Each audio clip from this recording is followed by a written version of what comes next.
Bonjour et bienvenue à l'Église évangélique baptiste de Pointe-aux-Trembles. Ma prière est que on vous trouve en bonne santé, non seulement physique, mais en bonne santé mentale, bonne santé psychologique, émotive.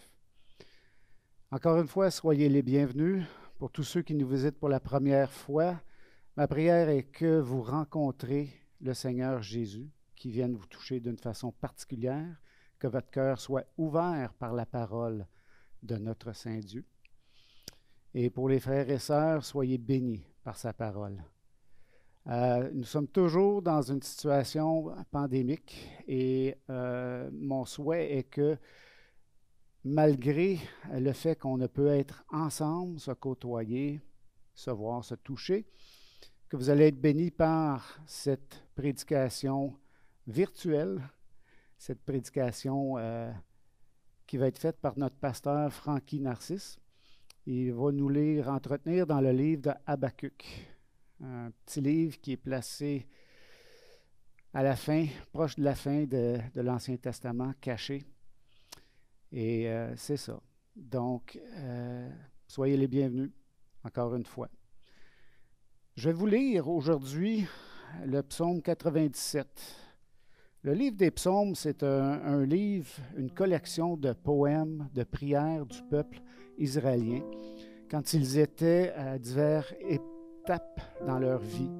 Beaucoup des psaumes ont été lus par les Juifs quand ils étaient en exil à Babylone. Et c'était pour eux une source d'espérance. C'était pour eux une façon de pouvoir entrer dans le temple de Dieu, malgré que le temple a été détruit, ils étaient loin de ça. Donc, comme eux, nous, on se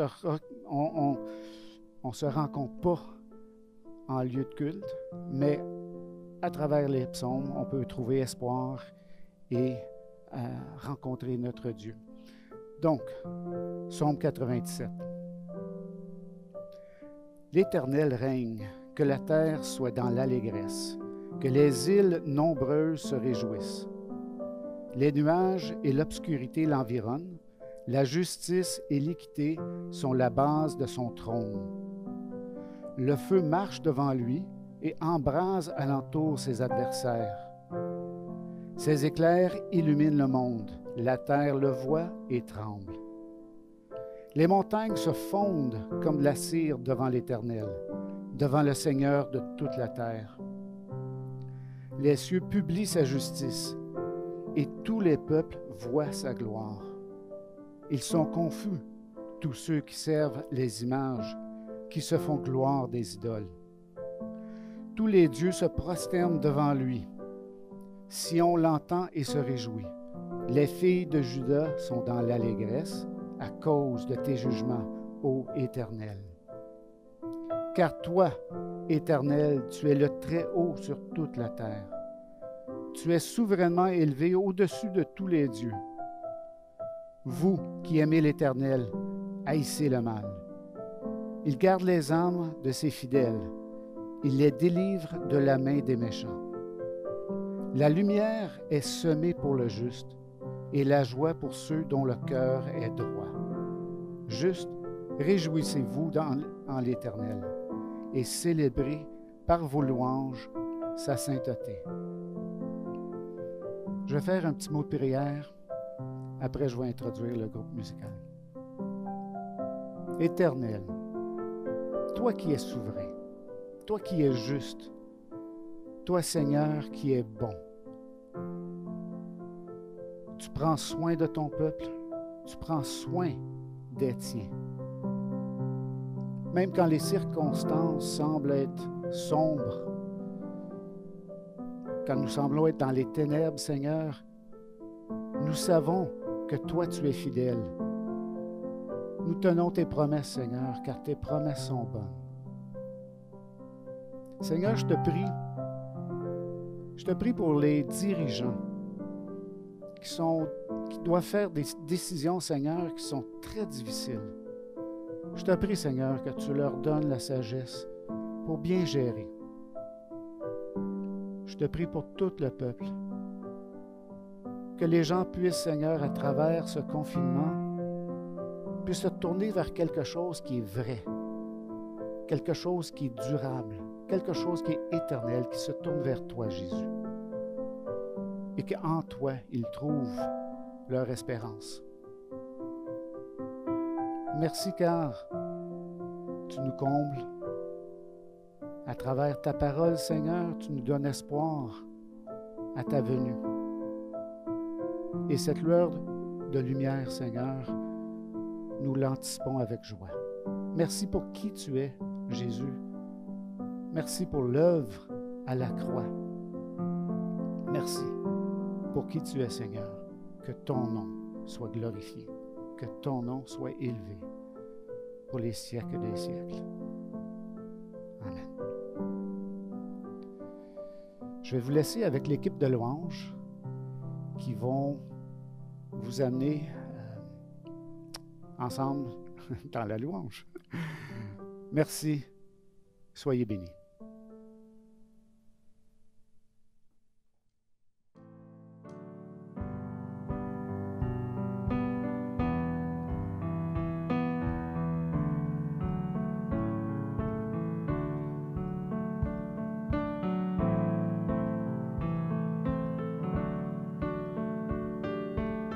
Chantons, je t'exalterai, Seigneur.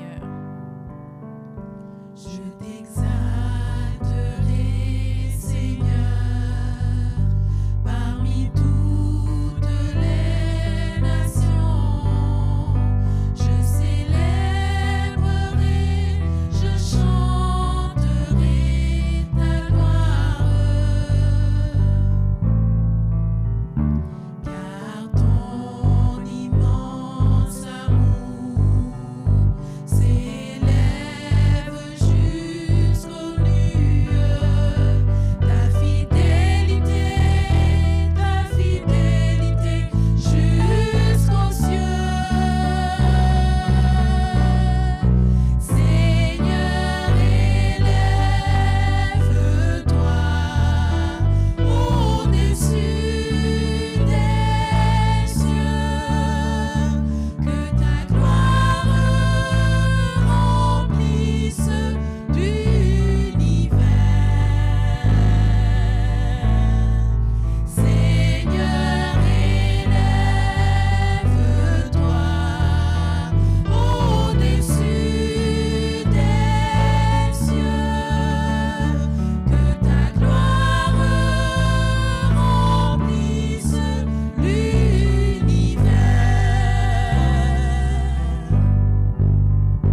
Je t'exalterai, Seigneur, parmi toutes les nations. Je célébrerai, je chanterai ta gloire,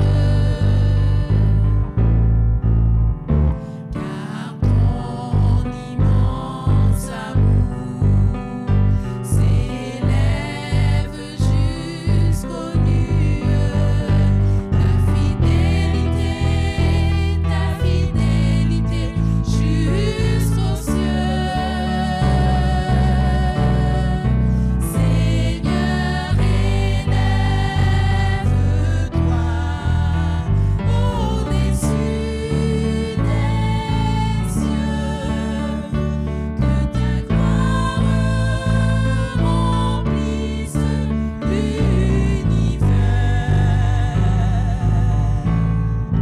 Seigneur, élève-toi au-dessus des cieux,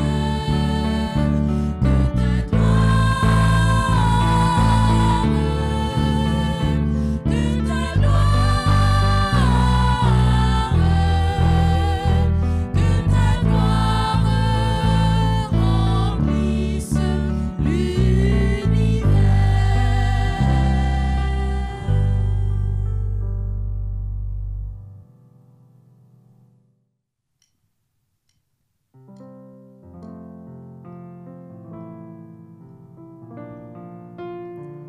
Pendant ce chant, pensez à qu'est-ce qui peut décrire la beauté, l'éclat de la beauté du Seigneur. j'aimerais ça que vous ayez des images dans votre tête. Et si vous connaissez le chant par cœur, fermez vos yeux et ayez ces images-là en tête pendant que le chant va se dérouler.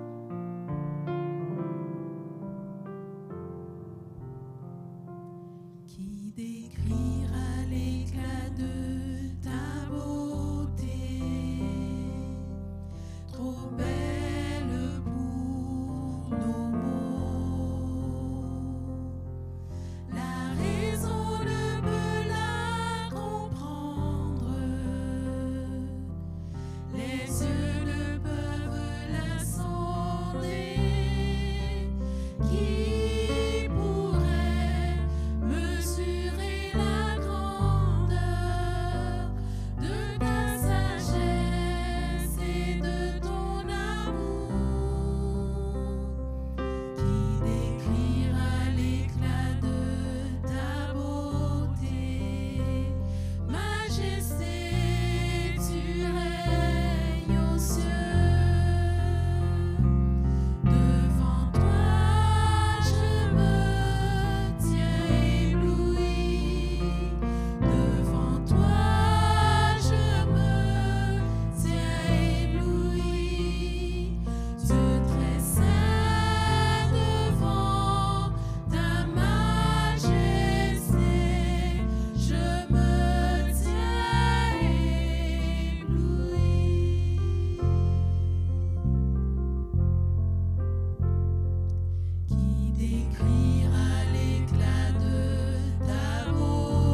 Frères et sœurs, que la grâce et la paix de Jésus-Christ soient avec chacun de vous.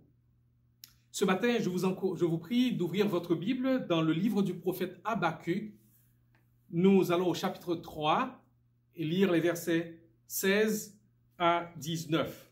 Habacuc chapitre 3, versets 16 à 19. Je lis pour vous. J'ai entendu et mes entrailles sont émues. Mes os se consument et mes genoux chancellent. En silence, je dois attendre le jour de la détresse, le jour où l'oppresseur marchera contre le peuple.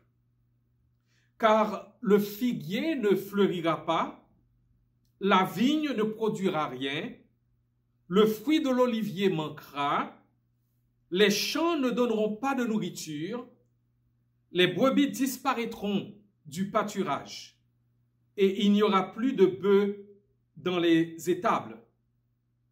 Toutefois, je veux me réjouir en l'Éternel. Je veux me réjouir dans le Dieu de mon salut. L'Éternel, le Seigneur, est ma force. Il rend mes pieds semblables à ceux des biches, et il me fait marcher sur mes lieux élevés. Parole du Seigneur. Nous avons commencé à parler dimanche dernier du thème « Vivre par la foi quand tout est chaotique ». Vivre par la foi quand tout est chaotique. Nous avons dans un premier temps vu le contexte du dialogue d'Habacuc avec l'Éternel. Habacuc ne comprenait pas les voies de l'Éternel et qui lui paraissait pas tout à fait juste.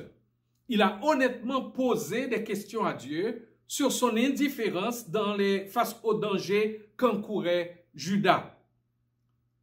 Dieu lui a dit qu'il allait, à cause des péchés de Juda, faire quelque chose qui allait choquer le prophète.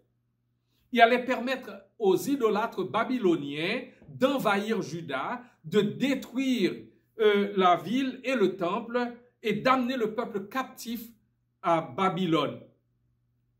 Habacuc a donc posé une deuxième question à l'Éternel. Comment peux-tu punir ton peuple, ton propre peuple, en amenant contre lui un peuple plus méchant qu'il ne l'est lui-même? Israël est ton peuple et tu nous traites de cette façon? Pourquoi punir Juda au lieu de t'en prendre à l'idolâtre Babylone? Il est vrai que les Babyloniens étaient un peuple impitoyable, féroce, et que leurs péchés étaient nombreux et grands, mais les péchés du peuple de Dieu étaient bien pires que ceux d'une nation païenne. Le jugement de Dieu commence avec la maison du Seigneur, comme l'a dit l'apôtre Pierre en 1 Pierre chapitre 4, verset 17. Habacuc est resté ensuite dans le silence à attendre la réponse de l'Éternel. Et quand Dieu s'est mis à parler, il lui a demandé d'écrire le message pour pouvoir le conserver et que tout le monde sache qu'il l'avait dit. Le jugement s'en vient de manière imminente. Vous pouvez l'écrire et tout le monde le saura. Et pour avoir que je l'avais bel et bien annoncé. Les leaders et le peuple de Juda, au même titre que les Babyloniens, étaient les pécheurs. Ils devaient se repentir de leurs conflits, de la violence, de l'iniquité, de l'injustice et des méfaits décrivant leur société, autant pour ce qui concernait les Babyloniens que pour ce qui concernait les Judéens. Et tout cela dû à leur orgueil, leur ivresse, leur indécence, leur violence et leur idolâtrie. Nous avons vu qu'au milieu de ce sombre tableau du chapitre 2, brille toi merveilleuse perle, toi vérité fondamentale qui vont radicalement changer l'attitude et l'altitude d'Habacuc.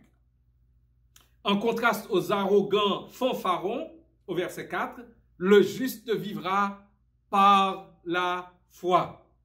Au verset 14, toute la terre sera remplie de la connaissance de la gloire de l'Éternel. Et au verset 20, l'Éternel est dans son saint temple, que toute la terre fasse silence devant lui. Ces trois vérités ont communiqué à Habacuc la perspective de l'Éternel qui lui a inspiré une prière mise en chanson. Habacuc est passé de la vallée de la colère, de la vallée de la frustration et du désespoir aux lieux élevés sur lesquels l'Éternel lui a fait marcher, comme il le dit à la fin du chapitre. Avant de nous arrêter sur les versets 16 à 19, qui font aujourd'hui l'objet de notre méditation, voyons ce que dit Habacuc dans les versets précédents. Sa prière au verset 2 commence par une demande pour que Dieu renouvelle les puissantes actions qu'il a accomplies pour son peuple dans le passé. Ces actes sont décrits dans les versets 3 à 15. Habacuc a prié le Seigneur de faire revivre son œuvre, de la faire connaître, de la faire durer. Le prophète a réalisé que l'attaque des Babyloniens sur Juda faisait également partie de cette œuvre. Et il a prié Dieu de faire preuve de miséricorde envers Juda, tout comme il a permis à la nation d'être châtiée. Dans les versets 3 à 5, Habacuc décrit Dieu marchant dans la splendeur au Sinaï, puis à Théman, une ville d'Édom, alors qu'il se dirige vers le pays de Canaan. Et il a vaincu les nations païennes en cours de route. Et dans les versets 8 à 15, le prophète décrit l'ouverture de la mer dans l'Exode et aussi l'ouverture du Jourdain lorsqu'Israël était sur le point d'entrer en Canaan. Il mentionne la grande victoire de Déborah et de Barak au verset 10. Il mentionne la victoire de Josué aussi à Gabaon au verset 11. Et il regarde vers l'avenir dans les versets suivants et voit les Juifs être délivrés de leur exil de Babylone et revenir dans leur pays, comme le prophète Jérémie qui a vécu dans la même époque que Habacuc, comme le prophète Jérémie l'a annoncé au chapitre 25, versets 8 à 14 et chapitre 29, verset 10 de son livre. Habacuc a reçu ce message avec une grande crainte et a dit au verset 16, « J'attendais patiemment le jour de la calamité. » Il dit, « J'ai entendu et mes entrailles sont émues. Et à cette voix, mes lèvres frémissent, mes os se consument et mes genoux chancellent. En silence, je dois attendre le jour de la détresse, le jour où l'oppresseur marchera contre le peuple. » Habacuc a reçu donc ce message et il dit ceci, « Le figuier ne fleurira pas, la vigne ne produira rien, le fruit de l'olivier manquera, les champs ne donneront pas de nourriture, les brebis disparaîtront du pâturage et il n'y aura plus de bœufs dans les étables. Toutefois, je veux me réjouir en l'Éternel. Je veux me réjouir dans le Dieu de mon salut. » Mettant ces mots d'Habacuc dans le contexte d'aujourd'hui, le théologien Robert Charles Sproul écrit ceci, et je le cite, « Si l'on traduisait ces propos en jargon moderne, il pourrait ressembler à ceci. Même si le budget n'est jamais équilibré, même si la bourse s'effondre, même si le prix de la nourriture est exorbitant, même si mon enfant ne retrouve jamais la santé, même si je perds mon emploi et même si nous perdons notre maison, je veux me réjouir dans le Dieu de mon salut. Je veux me réjouir dans le Dieu de mon salut. Je veux donner à Dieu une adoration de soumission, quoi qu'il arrive, en dépit de tout, et advienne que pourra. Et les anglophones diraient no matter what, je veux me réjouir dans le Dieu de mon salut. Rappelez-vous de la première perle qui nous est donnée en Habacuc 2, verset 4. Le juste vivra par la foi. Cette foi du juste, placée dans le Dieu de vérité qui ne ment point, est une foi qui ne dépend pas des circonstances, mais qui se vit malgré et en dépit des circonstances. Elle s'exprime dans le livre de Daniel par un sinon des 3 jeunes Hébreux, Anania, Mishkaël et Azaria, face à un ordre du roi Nebuchadnezzar qui aurait été pour eux une désobéissance à l'Éternel, et au roi qui les a menacés de les livrer aux flammes d'une fournaise ardente. Ils ont dit au roi, en Daniel 3, verset 16 à verset 18, « Nous n'avons pas besoin de te répondre là-dessus. Si cela doit être, notre Dieu que nous servons peut nous délivrer de la fournaise ardente et de ta main, ô roi. Sinon, répétez ça, sinon, répétez-le à quelqu'un d'autre, sinon, sache, ô roi, que nous ne servirons pas tes dieux et que nous n'adorerons pas la statue d'or que tu as dressée. » Notez bien le sinon de la foi de ces 3 jeunes Hébreux. Charles Spurgeon, appelé le prince des prédicateurs, a écrit ceci. « Il est impensable qu'un quelconque mal arrive à l'homme qui est aimé du Seigneur. Les calamités les plus écrasantes ne peuvent que raccourcir son voyage et le hâter vers sa récompense. Pour lui, le mal n'est pas un mal, mais seulement un bien sous une forme mystérieuse. Les pertes l'enrichissent. La maladie est son remède. Le reproche est son honneur. La mort est son gain. Aucun mal, au sens strict du terme, ne peut lui arriver, car tout est fait pour le bien. Heureux celui qui est dans un tel cas. Il est en sécurité là où d'autres sont en danger. Il vit là où d'autres meurent. Fin de citation. Oh, que c'est bien dit! Et quelle vérité profonde! Êtes-vous encore dans une étape de votre vie chrétienne où Satan pense de vous que vous ne servez pas Dieu de façon désintéressée, que vous le servez parce qu'il vous a donné des choses, qu'il vous a donné des circonstances favorables? Eh bien, Dieu peut vous amener à un point où vous aurez à expérimenter ce sinon, qui est une vraie épreuve de la foi authentique. Pouvez-vous dire, je sais que Dieu est capable de me délivrer d'embarras, de me tirer d'embarras, de changer cette situation, de renverser la vapeur.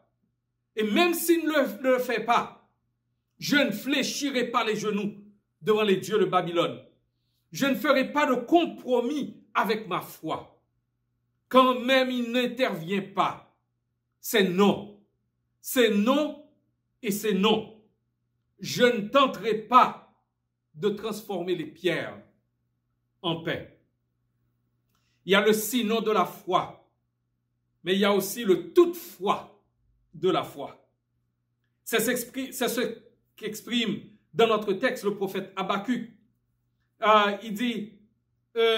Il décrit comment la situation va être, une situation catastrophique, mais toutefois, je veux me réjouir en l'Éternel. Toutefois est clairement un terme de contraste. Chaque fois que vous rencontrez un terme de contraste, que ce soit un mais, qui est beaucoup plus courant, prenez le temps de réfléchir au passage dans son contexte, en vous posant des questions comme en quoi consiste le contraste? Quel est le changement d'orientation de l'auteur? Comment ce changement est-il possible? Comment ce changement s'applique-t-il à ma vie? Et soyez assurés que l'Esprit de Dieu vous éclairera sur les vérités à retenir de ce contraste. Un homme de Dieu du nom de Kayayan a parlé de ces mais, M-A-I-S, de ces mais et de cette toutefois qui compte. Et ce toutefois est l'un des plus beaux et des plus significatifs de toute l'Écriture. Habakkuk 3, verset 17-18 présente l'un des contrastes les plus frappants de toute la parole de Dieu. Habakkuk passe d'une description de la dévastation totale à une déclaration de joie et de foi, et tout cela en l'espace de quelques versets. En bref, le prophète passe d'une réaction naturelle basée sur ses sentiments à une réaction surnaturelle basée sur sa foi. Sa foi est fondée sur la révélation, sur ce que Dieu a révélé, sur le plan de l'Éternel, la présence de l'Éternel et la puissance de l'Éternel. Campbell Morgan plutôt écrit que, je le cite, si nous lisions ceci pour la première fois, ou si nous ne trouvions dans une autre littérature que celle-ci, si nous le trouvions dans une autre littérature que celle-ci, nous devrions être amenés à nous demander, cet homme était-il un fanatique? A-t-il été trompé? Ou a-t-il fait preuve d'une sagesse dont le monde ne sait rien lorsqu'il a couronné la chanson qui décrit la désolation par celle qui exprime la jubilation? Nous croyons que c'est un chant de la plus haute sagesse et que le chanteur était un philosophe en possession du véritable secret de la vie. Sa connaissance de Dieu a produit sa confiance en Dieu. Et cette confiance en Dieu a immédiatement et inévitablement produit la joie. Fin de citation. Seul celui ou celle qui a reçu la révélation de Dieu sur sa personne, sur ses conseils, sur les projets de son cœur qui subsistent de génération en génération, oui, seules ces personnes sont capables de prononcer avec assurance les sinon, les toutefois, les peu importe, les advienne que pourra de la foi. Eux seuls peuvent dire comme Job, quand même tu me tuerais, je ne cesserai d'espérer en toi. Job 13, verset 15. Concluons, mes frères et sœurs.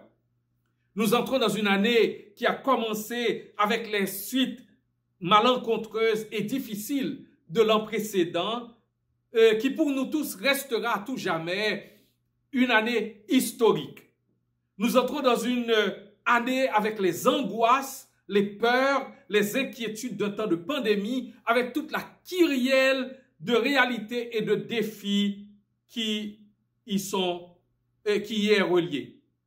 Certains sont déjà dans une détresse psychologique, faite de crises d'anxiété, de moments de panique, de pensées de désespoir et même de pensées suicidaires. Ne doit-on pas rappeler encore et encore que Dieu est en contrôle, que son dessein est que toute la terre soit remplie de la connaissance de sa gloire, et encore que dans les temps chaotiques que Dieu permet, le juste vivra par la foi. C'est cette foi qui nous fait affirmer avec Habakkuk, l'Éternel est ma force. Il rend mes pieds semblables à ceux des biches et me fait marcher sur mes lieux élevés. Alléluia. Laissez-moi conclure avec cette prédication sur le thème de la foi qui triomphe de tout et vivre la foi par la foi dans des temps chaotiques. Et nous avons parlé aujourd'hui de la foi qui triomphe de tout. Oui, laissons-nous terminer cette prédication avec les décapants propos du pasteur John Piper et les édifiantes paroles d'un cantique béni. Le pasteur Piper a dit ceci, et je le cite, « Je vais vous dire ce qui rendra Jésus beau. C'est lorsque vous avez un accident de voiture et que votre petite fille vole à travers le pare-brise et atterrit morte sur la rue. Et vous dites au milieu de la douleur la plus profonde possible, Dieu est suffisant.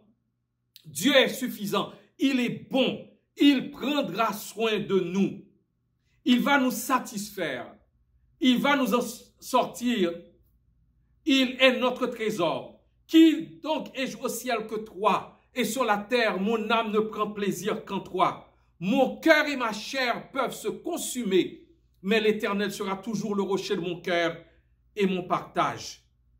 Ma chair et mon cœur et ma petite fille peuvent faillir, mais tu es la force de mon cœur et mon partage pour toujours. Cela glorifie Dieu comme Dieu, non pas comme donateur de voitures, ou de sécurité, ou de santé. Oh, et je parlais, entre parenthèses, je dis donateur d'enfants. Ou combien je prie que l'Amérique puisse être libérée de l'évangile de la santé, la richesse et la prospérité, et que l'Église chrétienne soit marquée par la souffrance pour le Christ. Dieu est le plus glorifié en nous, en vous, quand vous êtes le plus satisfait en lui, au milieu de la perte et non de la prospérité. Si ce n'est pas ce genre d'évangile que vous êtes en train de vivre, il se peut bien que vous soyez en train de vivre une contrefaçon. Dans mon pays d'origine, en créole, ça s'appelle chrysocale. Quelque chose qui a l'apparence de l'or, mais qui n'est pas de l'or. Le christianisme contrefait n'a aucune manière d'aider efficacement les gens à faire face aux grandes crises de la vie, comme les 3 jeunes Hébreux et comme Habakkuk. Jésus-Christ est au cœur de la foi authentique. Parce que Paul avait cette foi-là, il a pu dire « Christ est ma vie et la mort même m'est un gain ». Il vivait au quotidien la réalité de ce sinon de la foi et de ce toute foi de la foi. C'est ce qu'exprime l'auteur de ce magnifique et si édifiant cantique. Avec Jésus, désormais sur la terre, je vais en paix tout le long du chemin, sans redouter les coups de l'adversaire quand il voudrait me ravir de sa main. Avec Jésus en toutes circonstances, quand mon sentier n'est qu'un brûlant désert, dans la douleur comme dans la souffrance, au ciel d'été comme aux brumes d'hiver. Avec Jésus, je prends ce qu'il m'envoie. À mes besoins, il pourvoit chaque jour. Soit qu'il m'attriste ou me comble de joie, je le bénis pour son immense amour.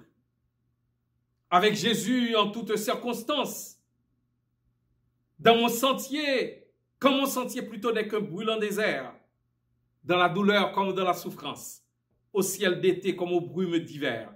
Et encore cette strophe qui nous dit, avec Jésus, les plaisirs de ce monde sont sans attrait et ne me tentent pas. Des bleus du ciel aux tendresses, il inonde l'étroit sentier qu'il me trace ici-bas. La dernière strophe dit ceci, avec Jésus, je chante la victoire. Il m'a sauvé des tourments éternels pour m'introduire au pays de la gloire. Toujours à lui, dans son merveilleux ciel. Puisse l'Éternel, le Dieu qui a créé les cieux et la terre, l'Éternel, le Dieu qui dit que toute la terre sera remplie de la gloire, de la connaissance de sa gloire, puisse l'Éternel, qui est dans son trône, devant qui toute la terre doit faire silence, oui, que sa parole vivante dans votre cœur, qu'il puisse bénir sa parole vivante dans votre cœur, pour que vous puissiez vivre 2021, non point dans la peur, l'anxiété, l'angoisse, l'inquiétude, mais dans la foi qui vous porte moment après moment à vous décharger sur le Seigneur de vos soucis, de vos inquiétudes, par la prière, et de recevoir du Seigneur sa paix qui surpasse toute compréhension humaine.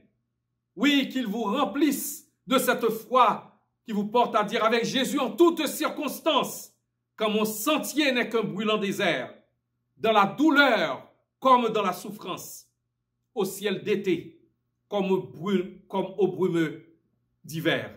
Qu'il en soit ainsi pour chacun de vous. Prions Dieu. Père Céleste, comment ne pas te remercier pour ta parole vivante qui nous rencontre là où nous sommes. Tu nous rejoins dans nos lieux spirituels propres. Et en ce début d'année, avec des situations si incertaines, si difficiles et des circonstances qui nous dépassent, nous te bénissons de ce que tu nous parles. Et ta parole nous suffit. Ta parole enflamme nos cœurs pour que nous puissions adopter ta perspective, que nous puissions voir la réalité au travers de tes yeux. Nous te bénissons de ce que jusqu'ici tu nous as secourus et nous comptons sur toi pour que tu continues encore à le faire. Père, aide-nous à nous détourner des craintes et des inquiétudes qui concernent les circonstances du présent pour que nous puissions nous concentrer sur toi, chercher les choses d'en haut où Christ est assis à ta droite, pour que nous puissions être de bons représentants de Jésus-Christ dans ce monde en désarroi. Pour que, loin de nous enfermer sur nous-mêmes, de nous enfermer dans nos maisons, nous puissions être à l'écoute de ton Saint-Esprit pour réaliser toutes ces missions que tu peux nous confier et envers les personnes qui sont dans la détresse, même dans le désespoir autour de nous. Nous savons que si nous partons aujourd'hui pour l'éternité, eh bien, les choses sont déjà réglées avec toi. Nous avons notre place auprès de toi. Mais autour de nous vivent tant d'hommes et de femmes qui ne peuvent distinguer leur droite de leur gauche. Tant d'hommes et de femmes qui sont encore dans cette rébellion contre toi et qui basculeraient dans les tourments éternels s'ils viennent à partir pour l'éternité sans Jésus-Christ. Papa, donne-nous une passion pour ces perdus. Donne-nous de pleurer devant toi, de lutter, Père, pour le salut de nos concitoyens. Oh Père, nous savons que réellement, tu ne nous laisses pas vivre en ces temps et de manière fortuite, de manière vaine, mais c'est parce que tu as une mission encore pour nous. Si nous ne sommes pas encore morts, ce n'est pas parce que nous avons pris toutes les mesures, parce que nous avons pris soin de nous-mêmes. C'est parce que tu as encore une mission pour nous, une mission pour cette Église. Et nous prions que tu souffles sur nous afin que nous puissions être un peuple réveillé, qui n'est pas replié sur lui-même, mais qui est tourné vers l'extérieur pour aller chercher ceux qui sont perdus et les amener au bon berger, au souverain berger des brebis. Papa, toi-même, toi seul peux attirer à Jésus-Christ qui nous a dit que personne ne peut venir à lui si tu ne l'attires. Au nom de Jésus, attire de nombreuses personnes à Jésus. Enlève le voile qui couvre leur intelligence afin qu'ils puissent voir briller ta gloire sur la face de Christ. Amen. Touche les cœurs, ouvre les cœurs. Et Seigneur, comme tu as ouvert le cœur de Lydie, et ouvert le cœur de Corneille, tu as ouvert le cœur de l'eunuque éthiopien, et que d'autres encore, eh bien, ouvre les cœurs. Et Père, permets que nous puissions croire à ce que tu nous dis. La moisson blanchit déjà. La moisson blanchit et que nous arrêtions au Père de dire que les gens ne s'intéressent pas à l'évangile, que les gens sont devenus plus durs. Nous croyons que, Père, c'est la petitesse de notre foi qui nous amène à dire cela. Et nous voulons regarder à ta parole pour croire qu'aujourd'hui encore tu sauves. Jésus sauve encore aujourd'hui. Et nous voulons que tu nous remplisses de l'Esprit pour que nous proclamions la bonne nouvelle du salut en Jésus seul sur la base de son œuvre à la croix de Golgotha. Papa, nous voulons dire ce matin, comme l'apôtre Paul, que nous ne faisons aucun cas de notre vie comme si elle était précieuse, pourvu que nous accomplissions le ministère que nous avons reçu de toi, de faire connaître la bonne nouvelle de la grâce en Jésus-Christ. Papa, enflamme nos cœurs. Enflamme nos cœurs. Que la puissance que tu as envoyée le jour de la Pentecôte, qui est déjà en nous, par l'Esprit qui fait son habitation en nous, oui, que nous soyons remplis et que nous soyons un peuple de fiers témoins de Jésus-Christ, un peuple de fidèles ambassadeurs de Jésus-Christ. Et que réellement, Père, cette Église puisse être dans l'étonnement à la sortie de cette crise pour voir toutes les personnes que tu as touchées, toutes les personnes que tu as sauvées et qui sont déterminées à marcher comme disciples de Jésus-Christ. Père, bénis notre semaine et fais-en un temps de progrès dans la foi, un temps de progrès dans l'amour, un temps de progrès dans notre témoignage pour la gloire de Jésus-Christ. Entre tes mains, nous remettons les autorités. Entre tes mains, nous remettons nos concitoyens. Entre tes mains, nous remettons le Québec. Entre tes mains, nous remettons le Canada. Et entre tes mains, nous remettons le Cameroun, la République du Congo. Et nous remettons le Salvador. Nous remettons Haïti. Entre tes mains, nous remettons, Père Céleste, toutes les pays, le Madagascar et tous les autres pays d'où viennent des frères et sœurs qui fréquentent cette communauté chrétienne. Eh bien, Père, donne-nous d'être unis en Jésus-Christ. Que les gens qui s'approchent de cette communauté puissent voir qu'il n'y a pas de noirs, de blancs, de riches, de pauvres, qu'il n'y a pas de lettrés et d'illettrés, qu'il y a seulement la famille de Dieu, des frères et des sœurs unis en Jésus-Christ. Papa, nous te demandons d'exaucer cette humble prière, non point en raison de nos mérites, mais au nom et par les seuls mérites de Jésus, notre bien-aimé Seigneur et Sauveur, qui vit dans l'unité avec toi et avec le Saint-Esprit au siècle des siècles. Amen.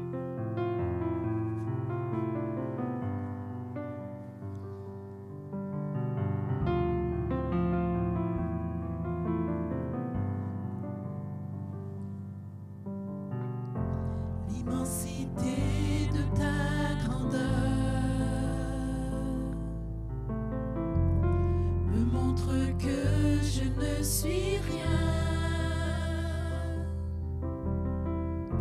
Mais quand tu façonnais la terre, j'étais déjà près de ton cœur. Tu m'aimais avant que je sois, et pour moi tu as tout donné. Toi seul pouvais me libérer. C'est pourquoi je veux t'adorer. Toi seul est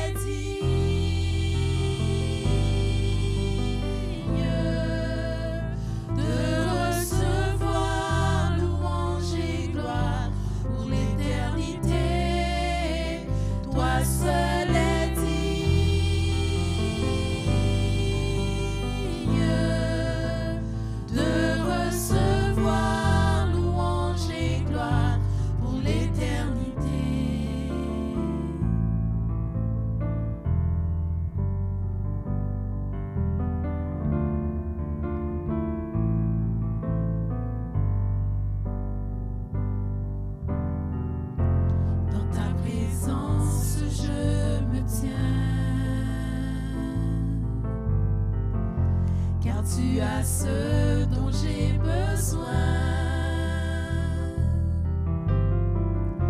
La joie, la vie et le bonheur sont dans tes parvis, mon sauveur. Toi seul es digne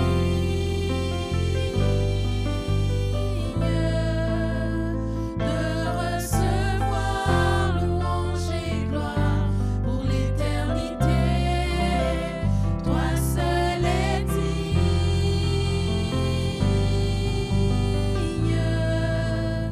de recevoir louange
Mes frères et sœurs, recevons la bénédiction. Que le Dieu de paix qui a ramené d'entre les morts le grand pasteur des brebis par le sang du alliance éternelle, notre Seigneur Jésus-Christ, vous rende capable de toute bonne œuvre pour l'accomplissement de sa volonté. Qu'il fasse en vous ce qui lui est agréable par Jésus-Christ notre Seigneur, à qui appartiennent le règne, la puissance et la gloire au siècle des siècles. Il ne nous reste qu'à vous dire bon dimanche, bonne semaine et bonne mission à chacun de vous. Allez, dans la paix du Seigneur.